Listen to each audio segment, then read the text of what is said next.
How about yourself? What have you I'm been gonna up get a to little bit lately? weird. Um, oh man, I started a company a year ago, so that's been really fun. Life cycle retention marketing, doing operations for dispensaries. That has been so much fun.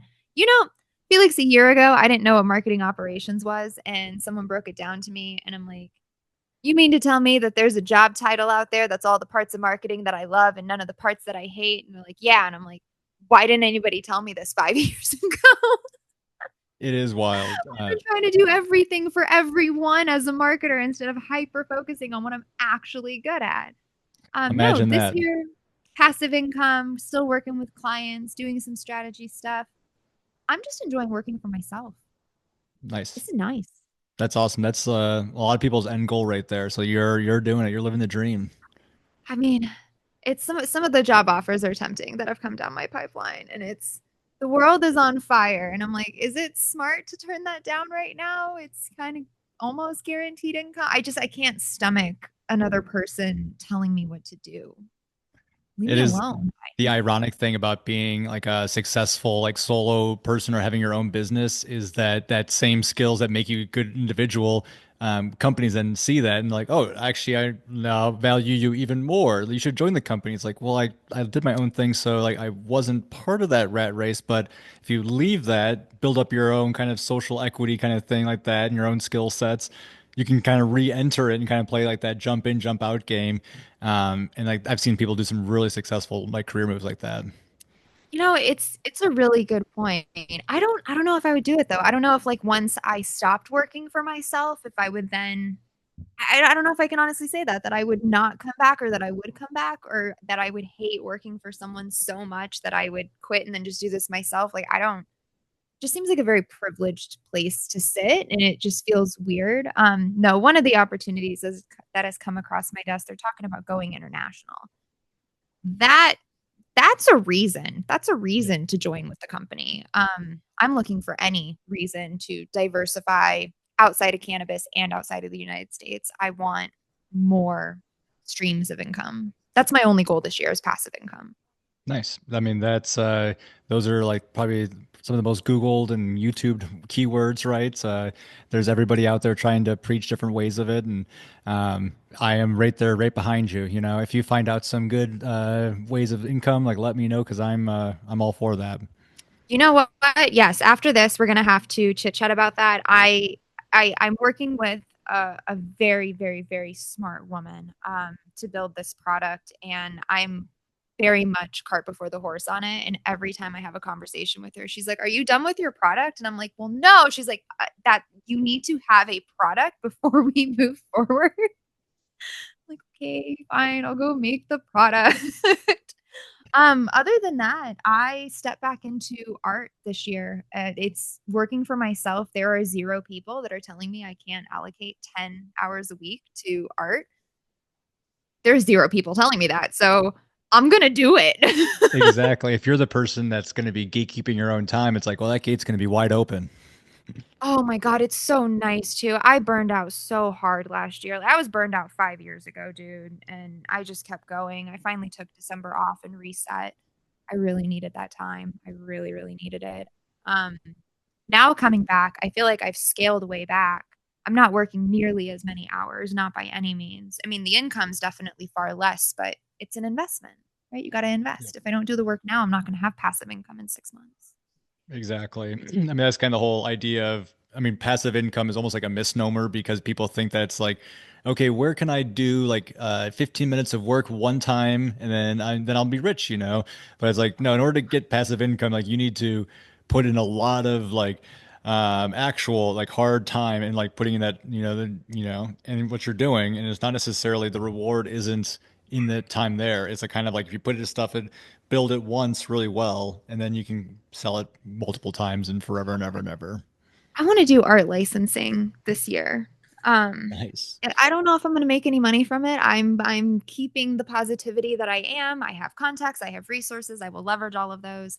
But I don't know, having like my part of my job be an artist kind of been my dream since I was a child, but it just like never I never took it seriously because it just seems so unrealistic. Like, oh, you're gonna make art for a living and like live this glorious lifestyle. That's not reasonable in our capitalist society.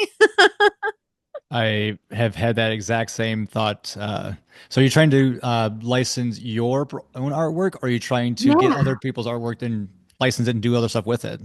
Yeah. So my goal for or my only output for Q1, I did this one for my husband, is output.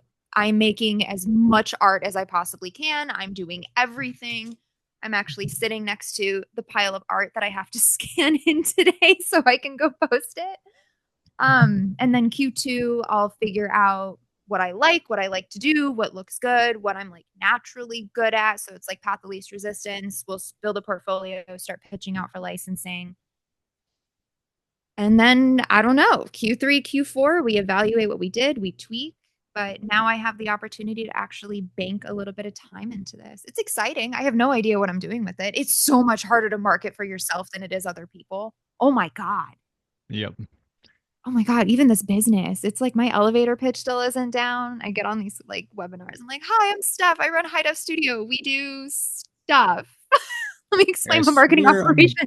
I swear I'm a benefit to you. I can't exactly put it into two or three sentences, but if you give me 45 minutes, I'll convince you. Oh, really? Well, and it's the other thing I noticed, right? I'm only entering my second year of business. I started with advertising marketing operations. No one knows what it is. So I flipped it and I started talking about life cycle marketing and retention, and I got a lot more bites out of it, which was great. But most of the people approaching want me to do the execution. Yep. I don't do any execution. I don't want to do your it is not appropriate for you to outsource your execution. That needs to be a person that like is in your company. That's Yep. your communication. So yeah, I'm working on that. I'm working with my ghostwriter to work out more marketing ops because it's someone had called it out. Thank you, Sandra. I was talking to Sandra Bergman and she's like, "You don't talk about marketing operations at all." I'm like, "Yeah, I did it on purpose, but like you're right. I should. I'll figure it out." So we'll do that this year. It's been nice. I don't know. I like could pick up another client right now, but then that would be less time to invest in passive income. So be a little bit broke for a little bit and build this, or make a little bit more money and not build it. That's where we are. Exactly. Comfortable, a little bit more comfortable now or much more comfortable in the future. That's oh my God, that's the goal. Multiple streams of income. Right, you work a corporate job. That's your entire livelihood right there. And working for yourself, it's very volatile. Yep.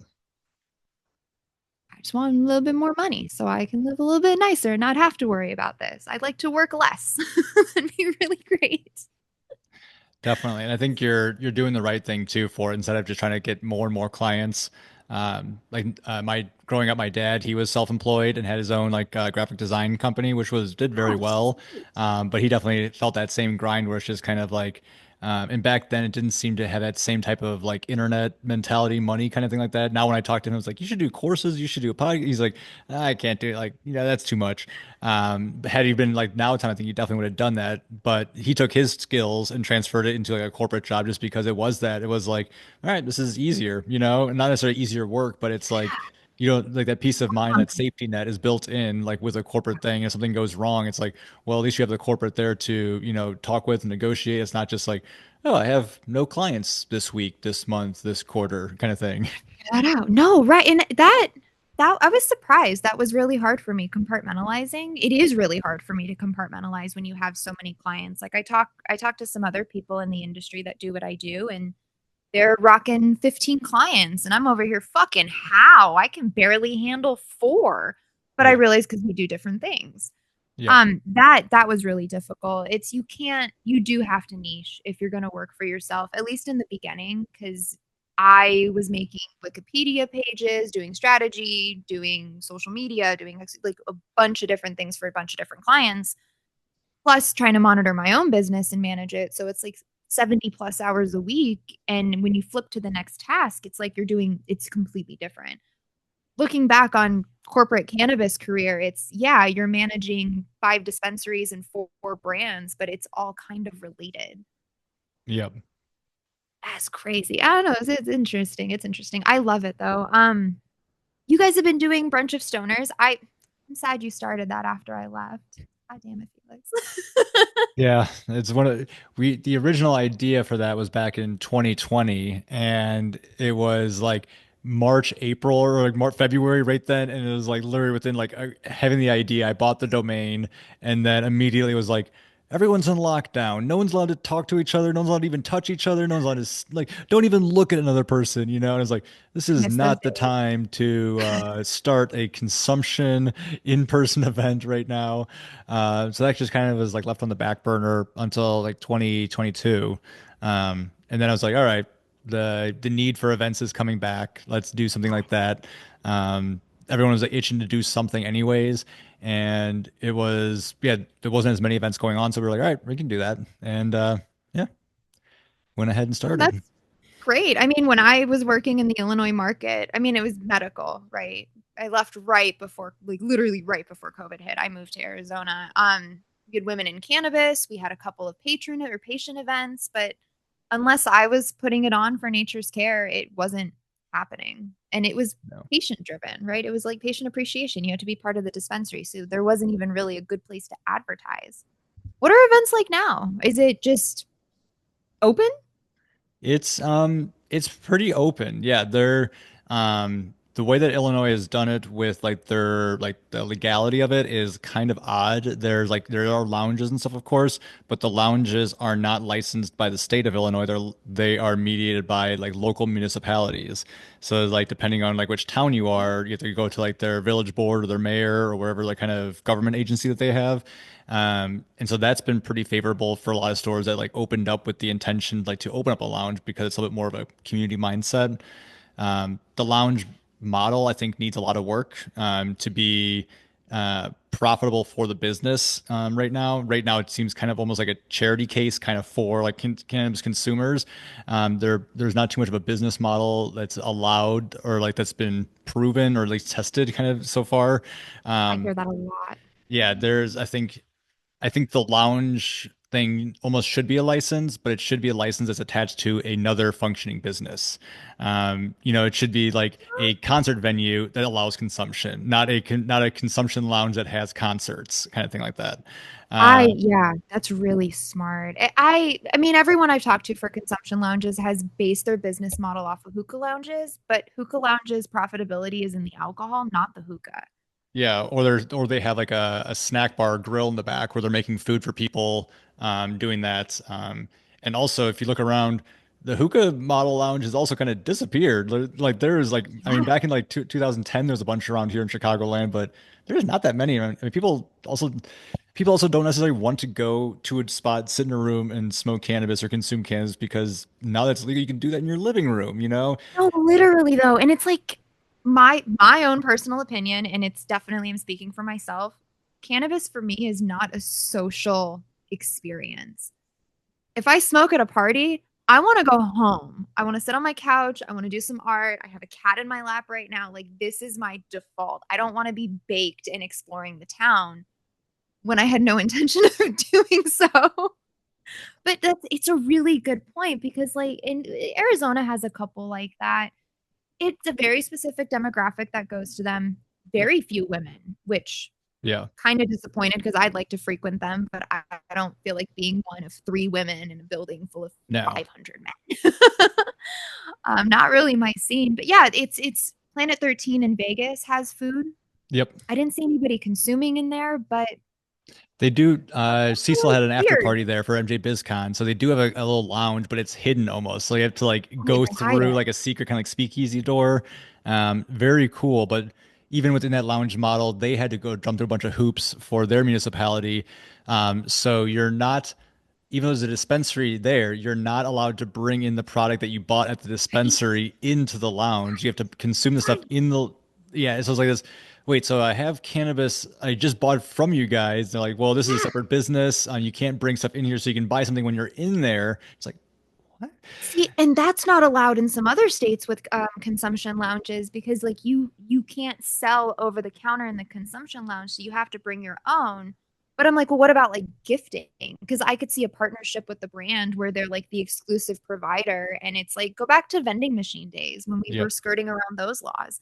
There has to be something, or brands that are allowed to do direct to consumer, kind of like the Mile High Skybox thing. Like there was a monthly 420 box. Send them a little bit of weed in that with like a free entry for the consumption lounge. I love the idea. No, I agree. There's just no, it's not a business model. It's just a place to hang out. Just get a venue and throw a party. Yep. Yes, I think that that's where we would see a lot more trade an arcade that has a lounge in it, stuff like that. I've heard rumblings and rumors in Chicagoland where, because in Chicago they purposely not issued any cannabis consumption public things on purpose because they don't want to define it. So like if so like it's kind of a weird gray area. So a lot of people just do it like in private areas and consider them like private events.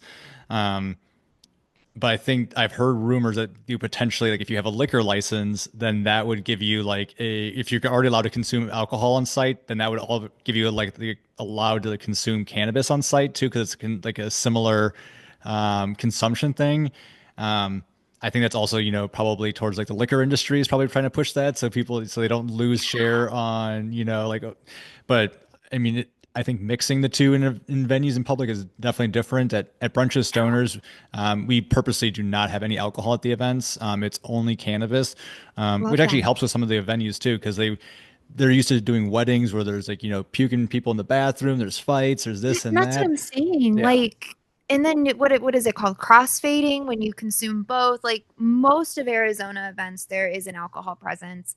I agree. I don't really think it's appropriate to have an alcohol presence at a cannabis event when you're also encouraging consumption.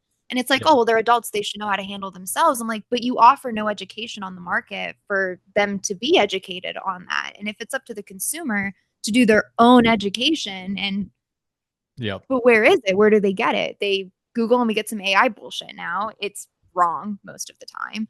Dispensaries don't want to educate, brands don't want to educate. Our education ambassadors are hands tied at every corner. We can't post on social. yeah. And it's It's very education in this space is weird. It is, and I think there's definitely a thirst for more education, but it's all like person to person, like PvP. It's not like actual like broadcast to the masses. We're like limited by social media ad restrictions. Just overall stigma. I mean, the Brunch of Stoners Instagram account got suspended in December. So we lost all that, that was like a people came to us because like, oh yeah, we didn't even think that we could do this kind of stuff. We learned so much at your guys' things, which it wasn't even intended to be like an educational event, but people still like, so yeah, just kind of like it is very interesting. And I think that there's it with all the brands as well, like they want to educate them, but they also want to educate in like a sales mode too. Like their education is there are brands out Yes. there doing like, blanket education, like this is how you should do it. But again, there's not really a business model behind that. Like how many advocacy groups, how many like health and wellness like groups did we see pop up in Illinois and across the country that tried to provide like medical cannabis education as a business and they just wither out. It's tinfoil hat on.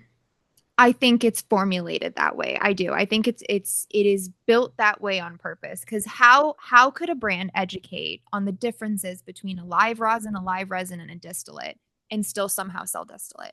How can they educate on your endocannabinoid system and not shooting that to shit with high THC products so that you can actually feel your flower? But then how would they sell 30% flower? It's them. They did it. Yeah, no, I really don't care what brand I work for. The second they bring, we want to make a distillate cartridge. For what? There's so many brands on our shelves right now. Are you gonna Yep. drop them? Well, no, but we're gonna do like this weird terpene blend and we'll just get them really cheap over here and just add like an extra percent in it. And then they taste like shit. And then they don't, why aren't they selling? And then you got to sell them for 10 bucks a pop because they're not selling. Oh, it's cheaper to buy the distillate than it's all money at the end of the day. I think my last company that I proposed that I was like, okay, hear me out. Hear me out. How about we don't? How about we don't flood the market with more bullshit? How about we put out an actual good product that people want to buy that is nice? We could do that too. Well, no one will buy it. They don't have the budget for it. You don't want to market for the budget or they nah, because they buy it. They buy it. I see the price of cheaters. Shit's not cheap. Yep. Yeah, that's Yeah. finding I mean, that's also just like an access to capital thing in cannabis as well. And then people like that are entering the cannabis industry are not necessarily the same people that are like the typical entrepreneur, right? They're much more like risk on people that maybe do or do not have like traditional business backgrounds.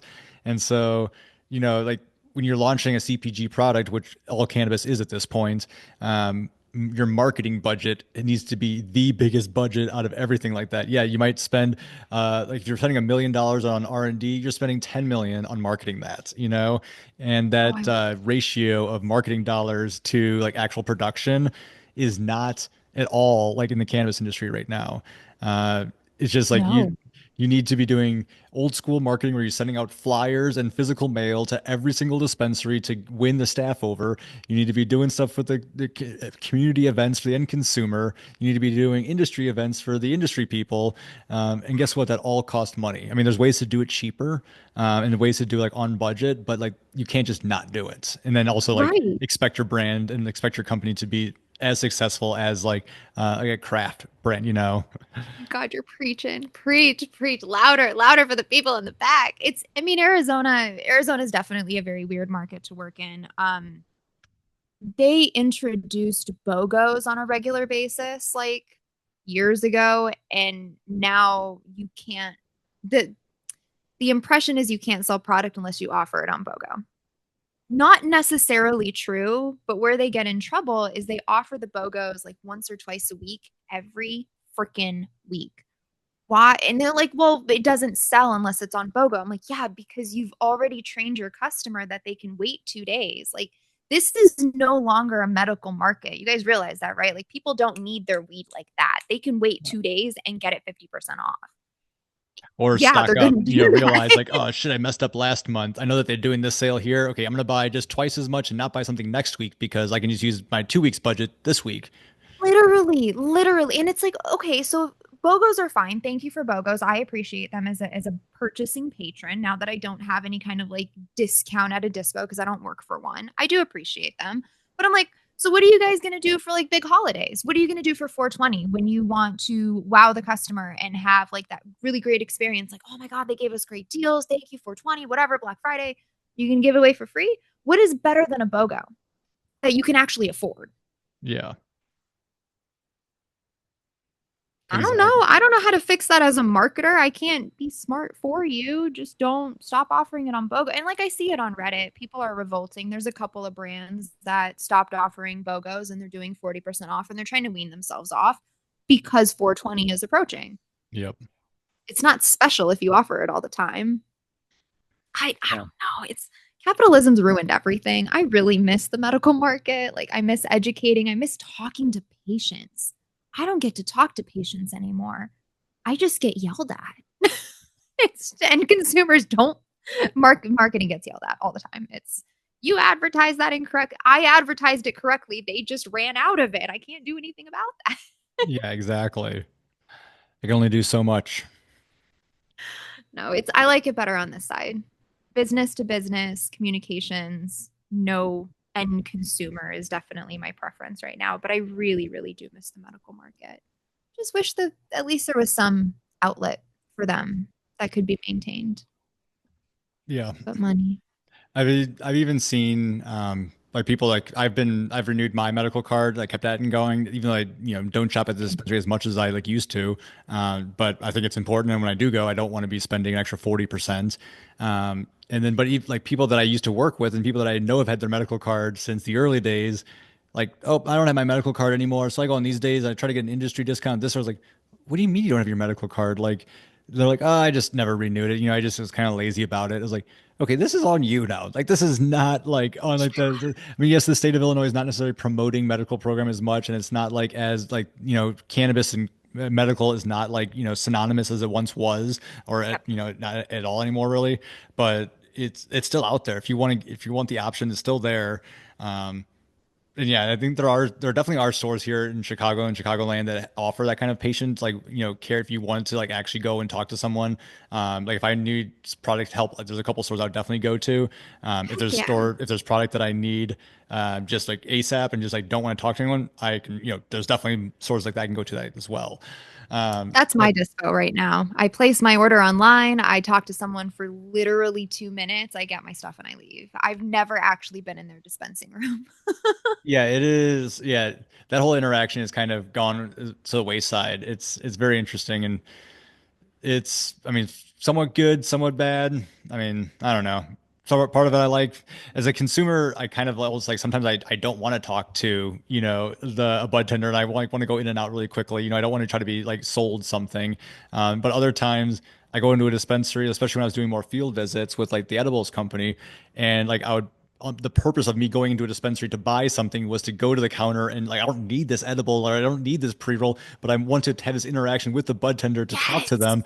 And you go up to the counter and they're like, "Do you have an order?" It's like, "No, just want to talk to you." And they're like, "Go to the kiosk." I was like, "What?" Like kiosk only. I was like, "I only fulfill your orders for you." I Stop. was like, "Well, can you help me? Can I chat with you?" And they're just like, yeah, but it was like a foreign, like some of these, like it was like a foreign concept, like to Oh my just have like a God. negotiation back and forth and not just like and also sometimes they're just like, "So what are you doing here?" It's like, I represent this brand. I want to talk to you. And they're like, "Oh, this is cool." It's like, man, things have changed.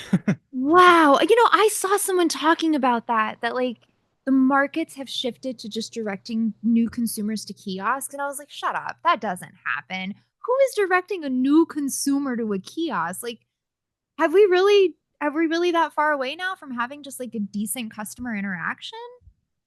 And I there's mean, also I, so many I brands that it's hard for the bartender to even have that education as well. Like when you have 400 edibles and you have 300 vapes and you have, 800 different options of all flower. distillate. Yeah, it's just like, yeah, it's like this is like it's hard. Like I understand like where a bud tender like won't take it upon themselves to like learn that kind of stuff.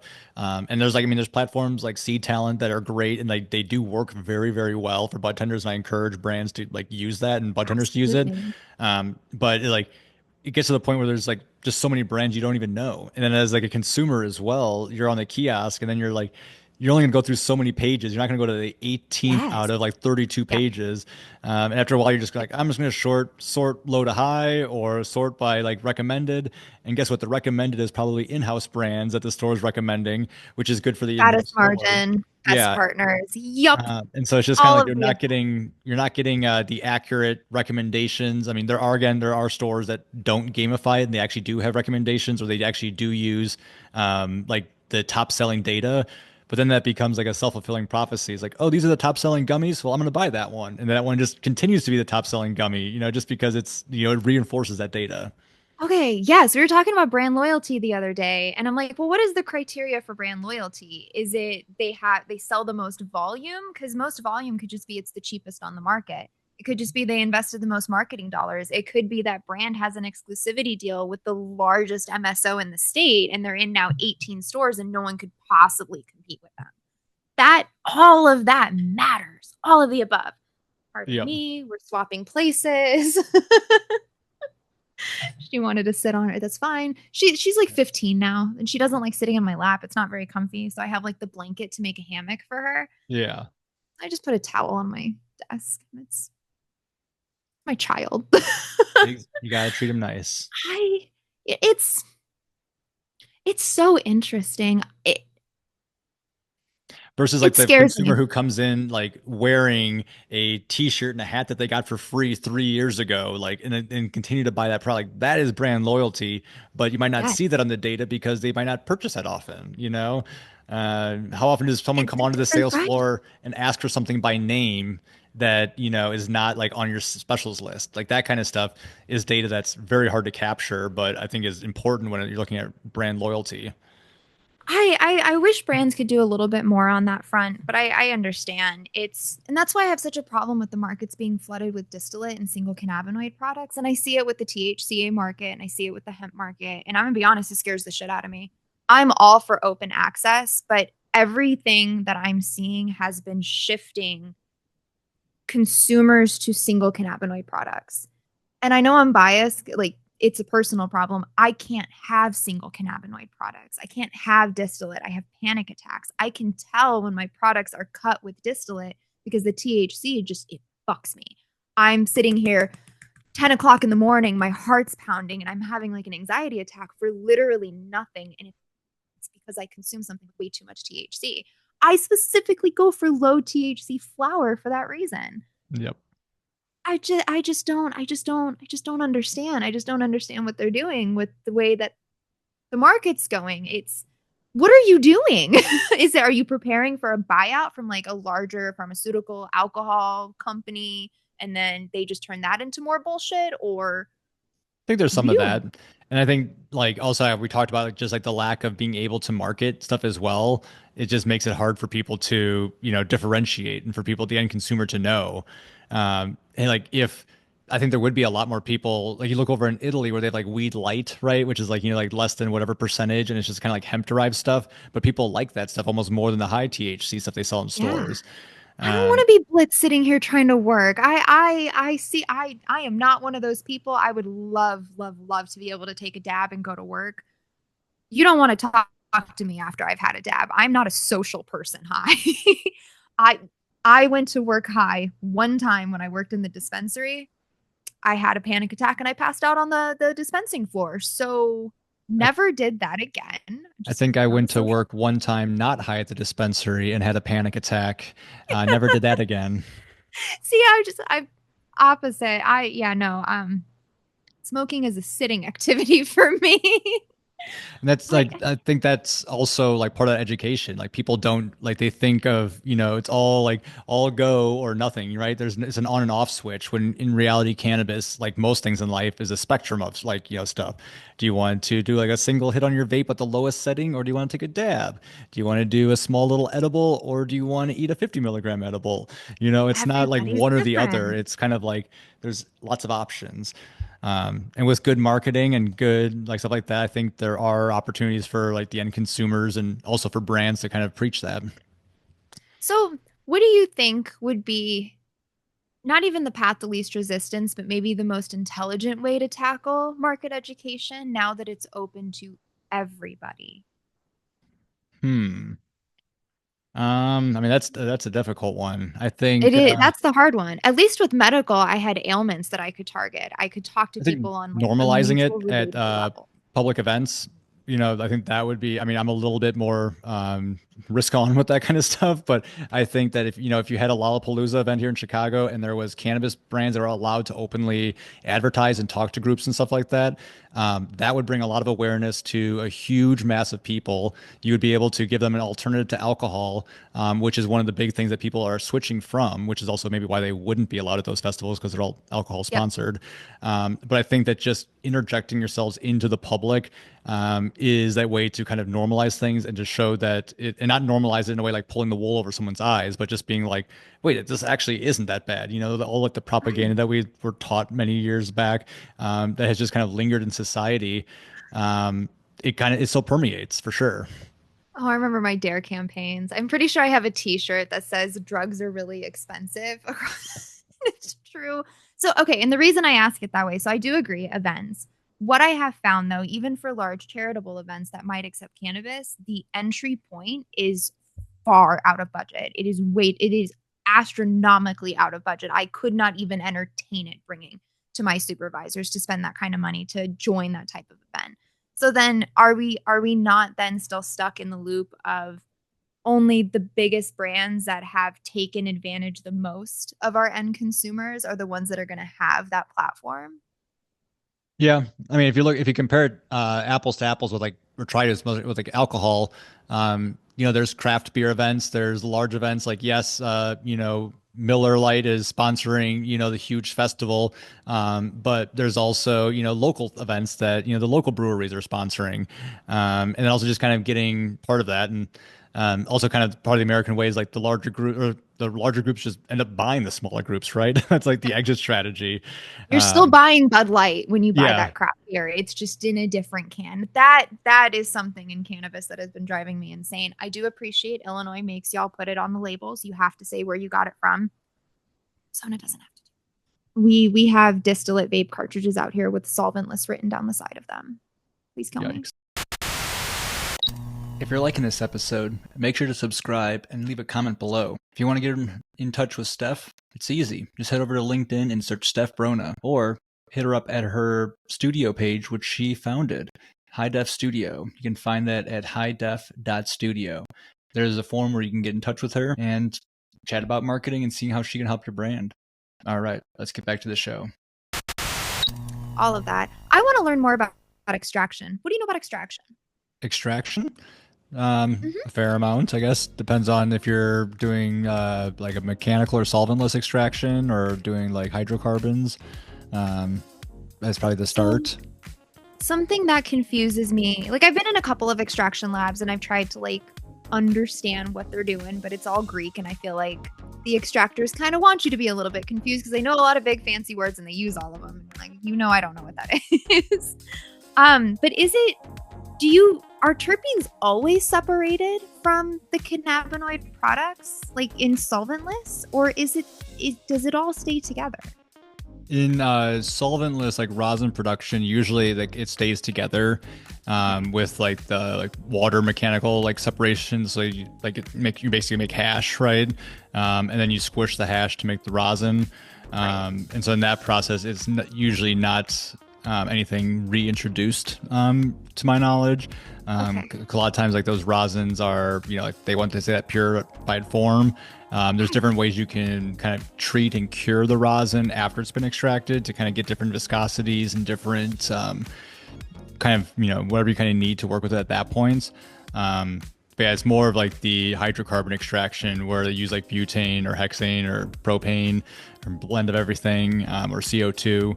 And then they usually will separate everything out that to like its separate components to kind of make that purify like distillate and then reintroduce everything as a mad scientist would.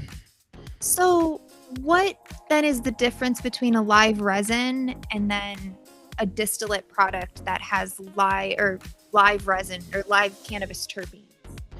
So a true live resin extract. The plant within 2 hours of harvest is fresh frozen, Okay. so it's preserved in that live state. Where oftentimes, if it does not have the live connotation, it will be extracted off of dried and cured material. Similar to what you'd smoke as like an end consumer or something like along before those lines as well. It's not usually not as like, the cure is not as important if you're extracting, but you need that dry to be good. Interesting. Okay, so there's a brand out here. They do distillate cartridges. I can't talk too much shit because their distillate cartridges taste great, and that's actually how I learned about distillate. 'Cause I started having panic attacks, and I'm like, why? Because Illinois did not have any distillate on the market when I left. I think actually Revolution had started putting distillate on the market because their cartridges went from having a tint to them to completely clear. And that's just really good distillate, right? You can't have a live full spectrum product that is clear. You can get some pretty good ones. Like I have here, this is a live resin. You can see that, and that's pretty Yeah, clear as well. It has a little bit of a gold amber to it color. it's got a Um, tint. yeah, so I think I mean you can get there's brands that are out there that go for that, like the Crystal Clear brand that Forefront uses, and then there's Yep. like Be Clear from up in like Pacific Northwest. So there's definitely some big heavy hitters that are like from that like purposely go for that almost as clear as possible. And I don't think there's anything wrong with distillate either. Like if you're getting good distillate, it's good product. It's just like distillate often gets a bad rep because is kind of like the lowest rung, or you can take anything and Yeah. make that into distillate. So a lot of times people will, take stuff that's not the greatest quality and like make that into distillate. And if they don't use the greatest quality like going into it, they're probably not going to take very good quality of like how they treat the distillate, how they extract it, how they Yes. refine it, what they reintroduce it with, what hardware they put it into. So That's it's why I feel the way I do about distillate because yeah. it is the grossest possible concoction on this market. Like they buy excess trim in bulk and then just process it into distillate and they mix it all together and ew. Um yeah, not it just doesn't sound very appealing. But this company released a line that advertises live resin terpenes. And I'm like, okay, what's that? Where I have an issue with it is they advertise effects using live resin terpenes mixed with distillate. And like that's not a thing, right? It's a I lack of mean, education for the end I consumer. would argue probably against that because terpenes are what dictate effects in a lot of like inhalation experiences. And Inhalation. yeah, and But if it's so live resin, what even is a live resin terpene? And then if that was the case, all cannabis derived terpenes would have effects associated with them with inhalation, but it's just flavor. So, sorry, my dog's going nuts here. Oh, I want to see Trip.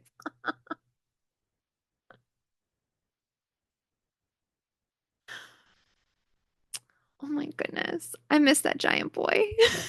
Yeah, he's excited. The neighbors walk by. Hey, stop. You're fine. It's all good. We're okay. He's like, you don't understand. There's people. Exactly. This could be one of those times. It's like, no, it's okay.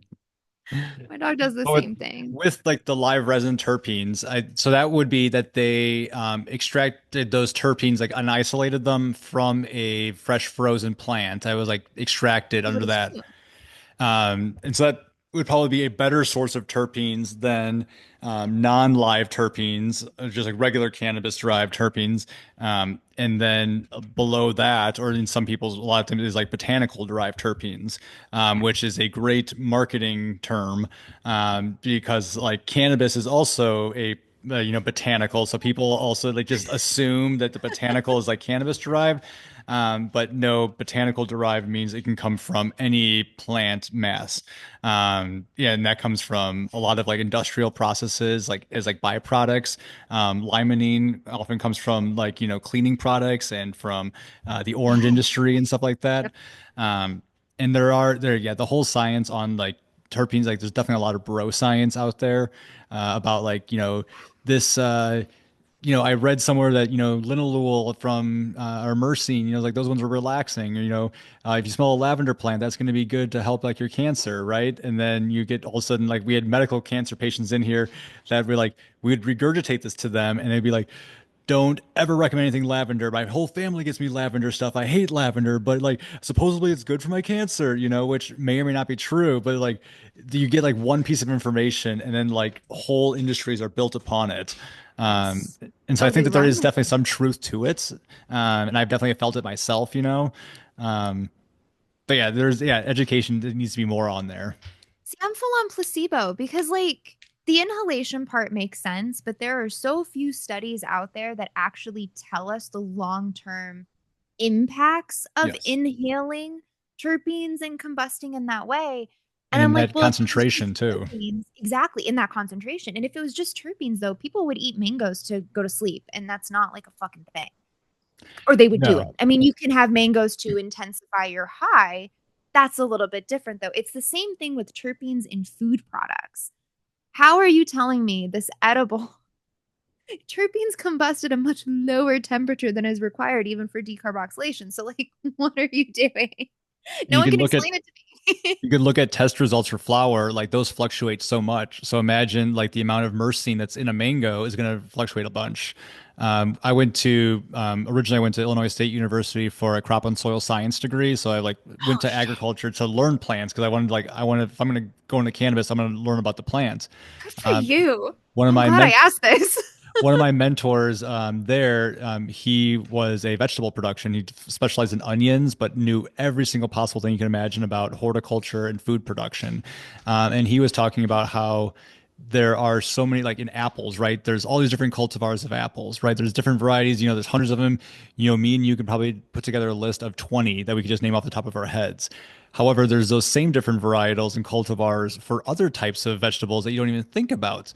And he said, like, think about spinach, right? You think of spinach is spinach. And it's like, yeah, he's like, actually, there's 9 or plus different varieties of like commercially cultivated spinach, and they all have varying levels of like nutrition. There are some spinach that are basically the same as iceberg lettuce that have like no nutrition value in it, but then there's Oh, other that's what they're spinach, selling me, aren't and they? then there's other new sorts of like that had like crazy high iron, crazy high everything else, and they're actually really good for you.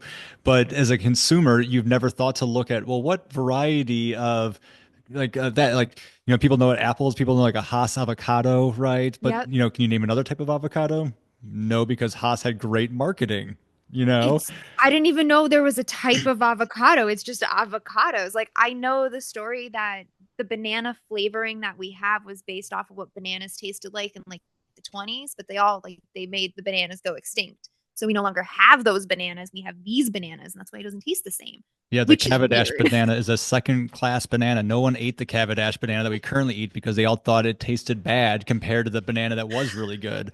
But ironically, the same banana plight that happened to that banana is happening now in current banana plantations because they're all clones of each other. And so they're wiping them out. Like it's Oh like so now like man. future generations or might have to base their off of like a red banana or some or plantains or something like that, and never get to experience like our huge foot long yellow bananas from Chiquita. So that is so interesting. I'll tell you a fun fact about Steph. Steph absolutely hates banana flavoring. It's disgusting.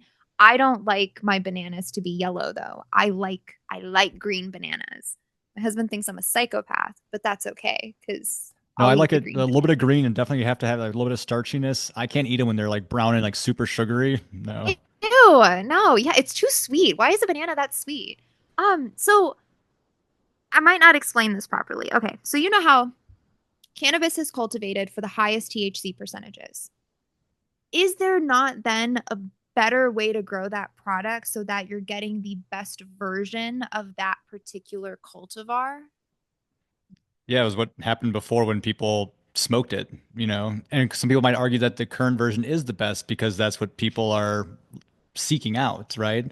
I mean, in the past, you know, you would have which bag of weed, you know, your buddies liked the best. That was the one that you kept on growing, right? And like that Yeah, was the one that what people smelled liked. the best? Everyone still got Absolutely. high before those test results on like the container that you got the cannabis in. You know, there wasn't test results on the baggies back in the No, day. exactly. So I wonder though, because of the way that cannabis has been commercialized to grow with highest THC percentages, hopefully we do see that shift where they stop doing that. But you think cannabis quality will improve, or will they just find something else to hyperfixate on, which will then again bastardize the plant that we're just trying to enjoy?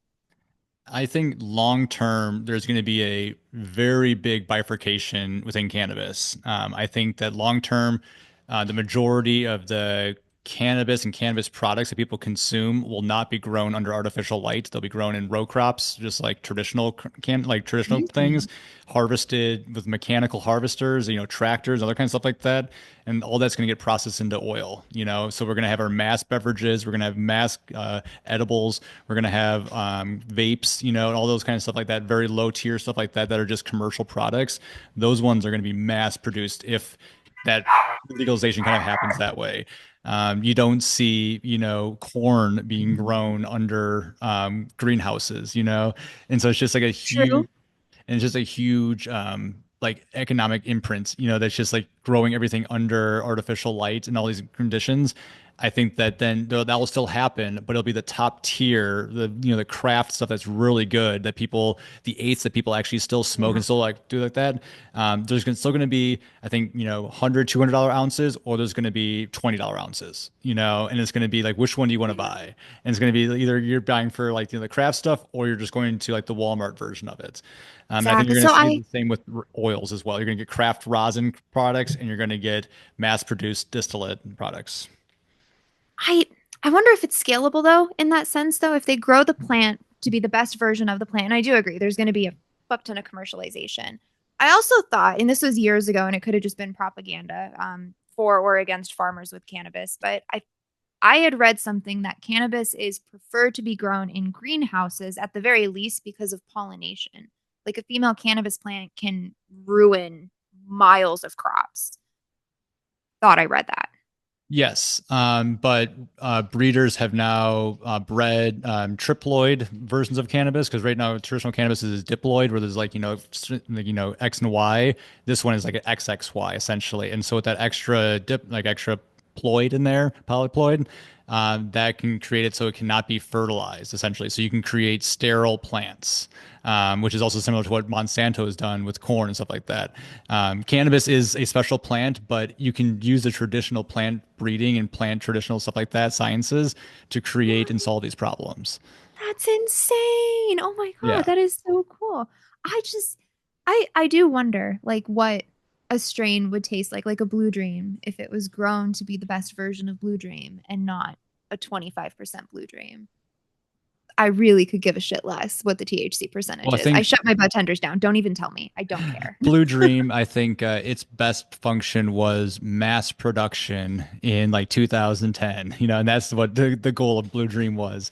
But I think, yeah, I think there's going to be, like, it's your point, like, I think there's going to be different varieties and different strains that are like sought out after because of like, this is the true version of that.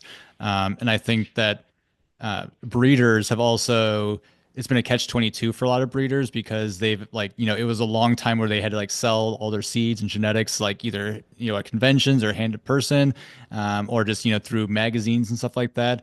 And then all of a sudden, like, through the hemp bill or farm bill and stuff like that, they were allowed to kind of like get around that, and it's also mass production of seeds. um, People then all of a sudden realize, like, oh, wait, I can, like, all the producers, all the large MSOs, any producer can just go on a website, shout out seedsherenow.com, can go out there and buy seeds for like cannabis, and they can get, there's an equal playing field where all of a sudden, like, what was all of a sudden like special, like, oh, I have, this type of pack. It's like, well, I also bought that pack of seeds. So now breeders, I think, are going more towards like the breeder's cut, and can actually get the breeder's cut into the market and stuff like that. And just like verify genetics like from the actual producer, because who is the first best version of Blue Okay. Dream? It was the person who Yeah. created Blue. Like, this is my version of Blue Dream, and it's like, oh, I should have Steph's Blue Dream because Steph created it. I shouldn't have random corporation XYZ Blue Dream because that's the knockoff seeds that they bought secondhand from Steph. Yes. That was my next question is how do you even know if you got the right seeds? It's I've worked with teams where like their master grower had like a portfolio of seeds that he coveted, like his life depended on it. And that's great, but if it's you just have got to grow it. Or do you Yeah. just have seeds? What are you going to do with that? I didn't know that there was a way that you could verify that. I wonder if they if is it accessible to the general public testing genetics on cannabis, or is it like a really expensive thing to do? I mean, genetic testing would be pretty expensive. Yeah. I mean, there's markers that you can do, and I think I mean, there's a whole bunch of stuff that's advanced. Last time, like, I was much more into growing a few years back, but back then they had like sexing test kits that were just launched, so you could Okay. they had, like, 100 packs, so you could test like 100 plants at a time. And so what you would do is basically like sprout your seeds, and as soon as they have the first like true leaves, you could rub it on this card, and then it is like indicator, and then they would take that card and then they would run genetic testing, and they would tell you, okay, 1, 10, 20, 32, like, just all those ones are male, cut those ones out. And then it's like you can do like super early on like genetic testing just for like simple stuff like that. And then there's other projects that I think I can't remember the exact, but there was definitely some conspiracy theories where this one group was doing all the genetic like markings and stuff like that, but then that group sold to a large like corporation or something like that after they claimed to be like a independent group and something like that. And everybody had all their seeds and strains tested that way. Um, but yeah, I mean, that's also kind of like part of it, of just the underground world coming above ground as well. That's incredible. I do wonder if this was like more accessible to the general consumer if I bought a strain from my dispensary. Because, like, I don't really feel like these corporations are very organized. So it's like you have probably pretty inexperienced person coming to the facility to pick product up. You have a grower packaging it for them. What if they get the label mixed up and they send off a Blue Dream and it's actually I don't know, Granddaddy Purple. I'm making strain names. I'm just picking Yeah. ones. How would the end consumer even know, right? Like we try to tell by scent, but so many batches have changed over the years. I mean, I feel like I could detect like what a Granddaddy Purple smells like, but depending on the brand, no, not really. It's There's purple. Does it smell purple? You would rely a lot on like people at that point. You like the growers, they would be able to know, like, when you start growing those ones, and like a lot of times they're growing, I would say 90+% of like the mass production is grown from clone right now. And so it's not grown Yeah. from seed. So the genetic variation from batch to batch is very, very little. And so once you start to get to know a plant and how it grows, you can predict, and you can be the Babe Ruth being like, it's going to have that many shoots by this time. I can tell you it's going to be exactly the same. What? Like growers know their plants like their children, and they basically get to raise the same child over and over and over and over and over again. So they get to know it very well. So there would be instances, I think, that a grower, if you continue to have the same staff, turnover rate's another thing, but Yeah. the same, they would be able to notice. But it did like that makes me think about a story here in early Illinois times. There was a group who was producing two strains that were very different, and then over time, people are like, "Well, why does this one taste so fruity and this one tastes so gassy?" Right? And it's just like, and now they both taste kind of exactly the same, and so like Curing together. yeah, curing together, or they're thinking like they're mixing up the clones when you're taking the mother plants, right? Instead of like, oh wait, which one was which plant? Oh I think it was from man. this one, right? Instead of just like cutting it, if you have, an employee who's thinking they're doing the best thing by saving the clone instead of just like killing it, I think it was from this one. And like that guess was actually way bigger of a risk than just throwing that one thing out. And all of a sudden you have like from the get-go, this one is labeled as B when it was A. So like What? that's And where a yeah, lot they like, don't test yeah. genetics when they do testing for your contaminations. That is so interesting. I do wonder about that. I tried growing a plant. It didn't go great. She grew fine, but I would water her outside and then I brought her back in and then a couple of days later she got a bunch of black spots on her leaves. And I remember asking the community, they're like, "It's fine, it's not a big deal." Like no one could identify what it was. And I'm like, "I'm not smoking something that has black spots all over its leaves." So I grew on my window until I forgot about her and she died. It happens. I don't have a green thumb. The cat screams to be fed for a reason. Steph gets distracted and then forgets to feed her cat. So she's a little aggressive. I'm surprised these. I've got a couple plants up here, anything close to being alive. I am shocked. It's shocked. Yeah, I know you guys had to grow a couple years ago, or maybe it's a couple years ago by now. Yeah, there was a couple moves, and it was like, I'd rather have this bedroom as an office or something else like that instead of having several grow rooms and tents and this and that. And it's like, yeah, it was nice having, basically whatever you wanted to smoke, you just go grab that bag and just you don't have to worry about if you're rolling 2 joints or 10 joints or 20 joints. Um, Yeah. that's the nice part about growing, but it is a a work, it's a little bit of a job, and if like and you get what you put in with it is like the most like evidence of like I can let it go. I don't need to do that today. Then you come back like, oh, I definitely needed to water that yesterday, and then like these plants are dead now, So it's like, Yes. That's yeah, exactly what happens to me. I forget, or it's like I'll water these guys on like a weekend or something, and I'll skip a weekend, and that weekend somehow turns into 6 weekends, and then the leaves start falling off. I'm like, I am so sorry, I forgot. I would like to. I've heard some people they've tried to coach me on it that you can pretty much have like a little 10 by 10 grow tent, or maybe even a little bit smaller, and stick it like in a closet. You can automate most of it as far as like watering and lighting schedule goes. I don't know. It's like growing mushrooms. I have a cat and a dog. I pulled my pants off my dresser this morning and they had cat fur on them. And the cat's not allowed in the bedroom. Like, I don't think I can keep a sterile environment where I'd be comfortable consuming those mushrooms. yeah. It is definitely like cat hair and like dog hair. Like they weren't allowed in our grow room area, but it still got everywhere. And you like look, you'd take pictures of like the plants and you'd see like a little hair coming off the. It's like, oh, this is, or like as you're grinding it, that you need to like make sure you look at it to make sure there's nothing in there, and it's not too much of an issue if it's like your own personal stash and you know that. But when you start to like to share it, like as you one Yeah. does, like you want to show off, you want to like, oh look at this, and also just share with your friends and family who have zero cannabis, available, and you're just like, all right, here's a free ounce, and they're like, what? You're giving me an ounce of weed? It's like, don't worry about it. But then like the ounce of weed you gave me had cat hair in it, It's just like, oh, that's Sorry. embarrassing. Yeah, she walked by and she didn't touch any of it, but it does happen. Things Yeah, float. exactly. You just gotta pick those out.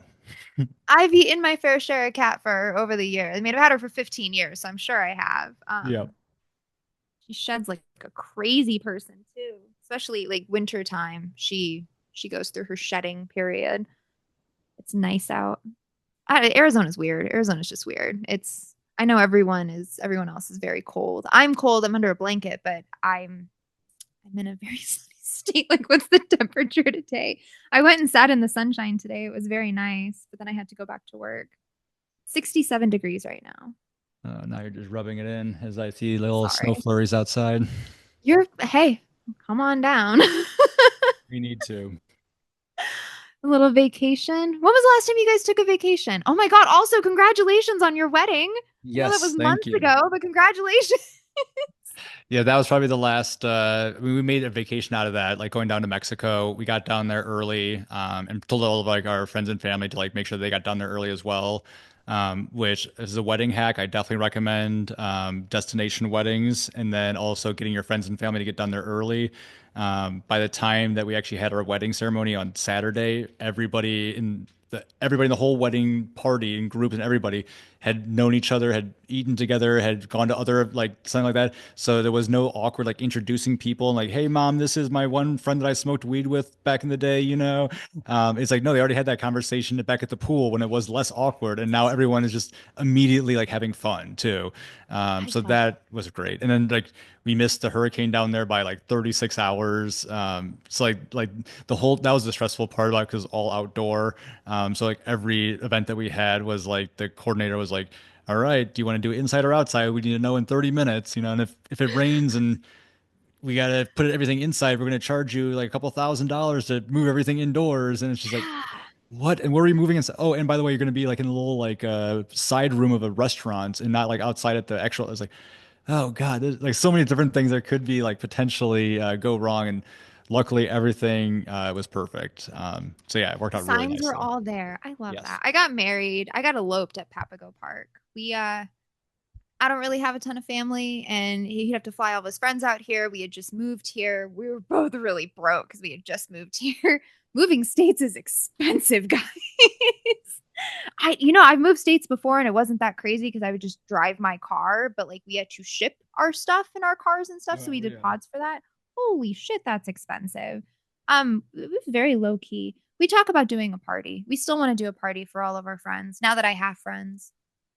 I didn't invest too much in that over the years, but now that I'm not as burned out, I feel like having friendship capacity is actually a thing. It's Friendship is work. You got to like remember to hit them up. I know that doesn't seem like a lot, but that's It a is. lot sometimes.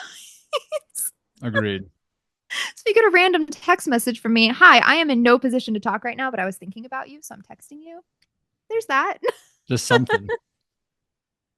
Something, something. What do you got going on for 2025?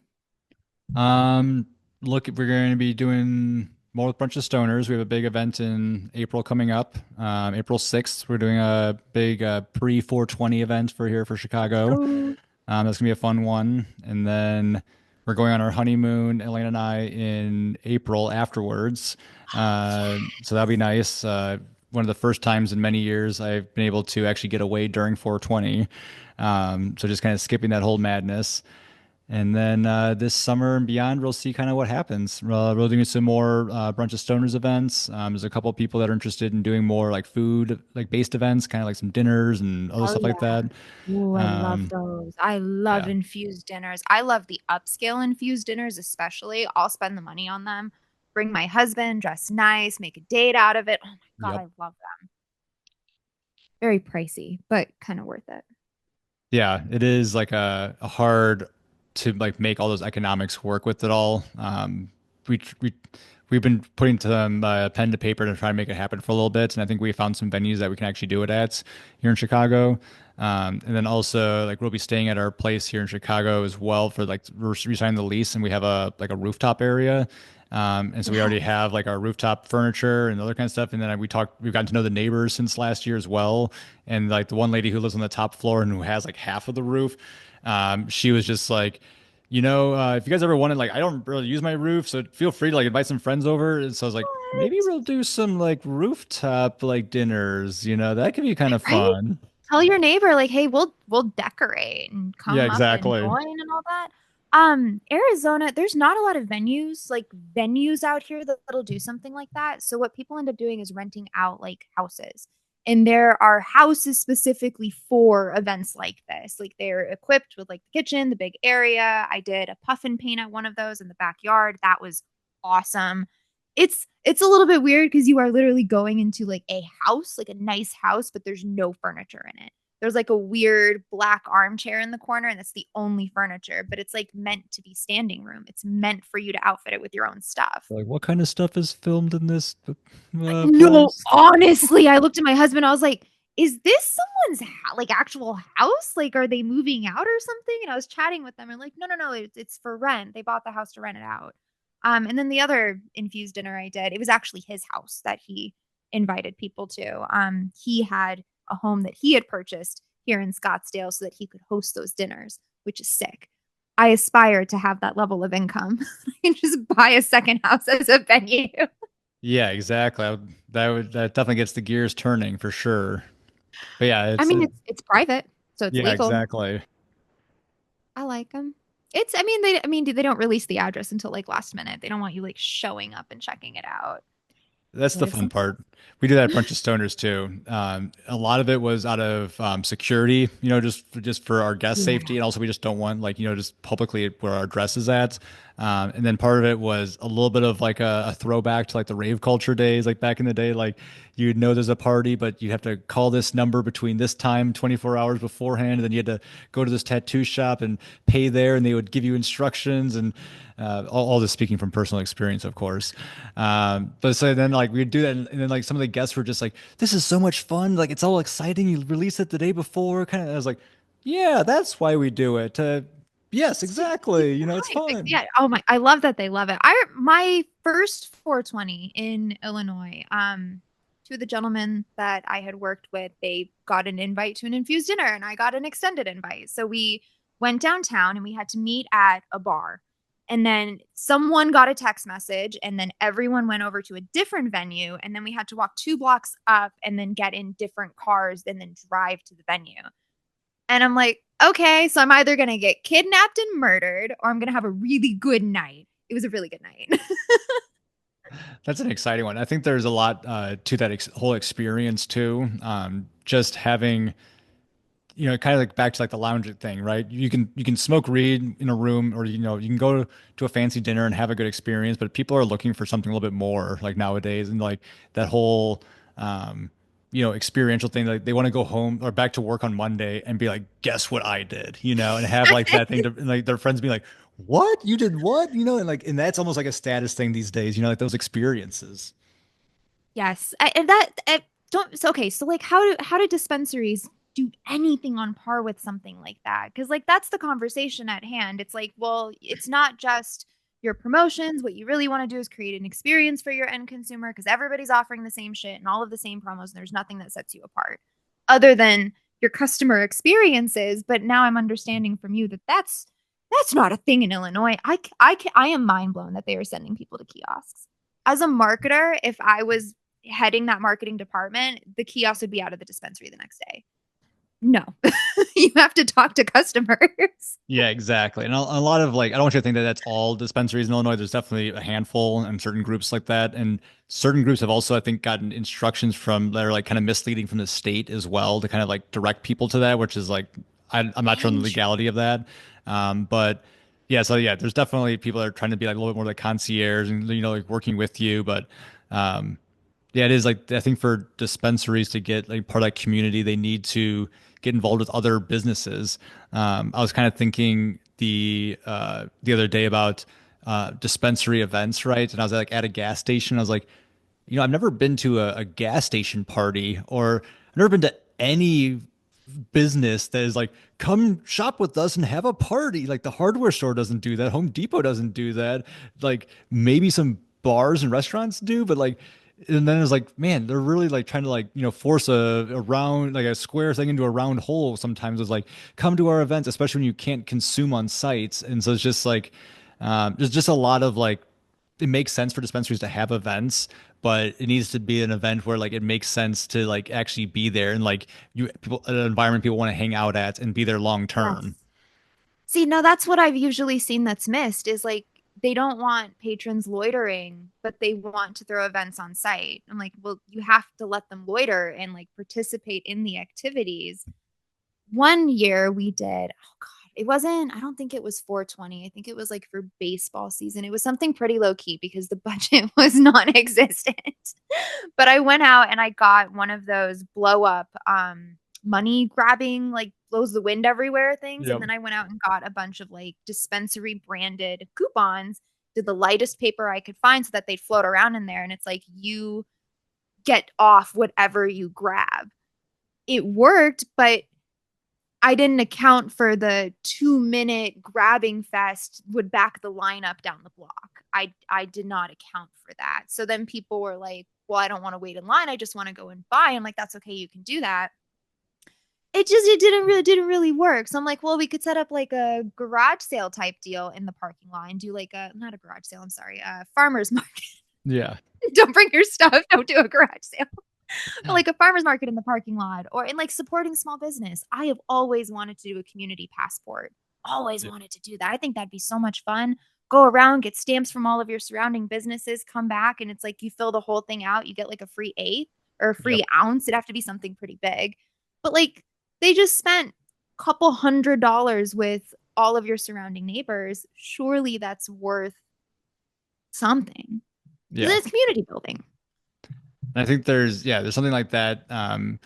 I've been trying to figure out do more experiential based events, like seeing the success of like brunch of stoners and like what people like on that. So trying to think of like what could other fun ideas be.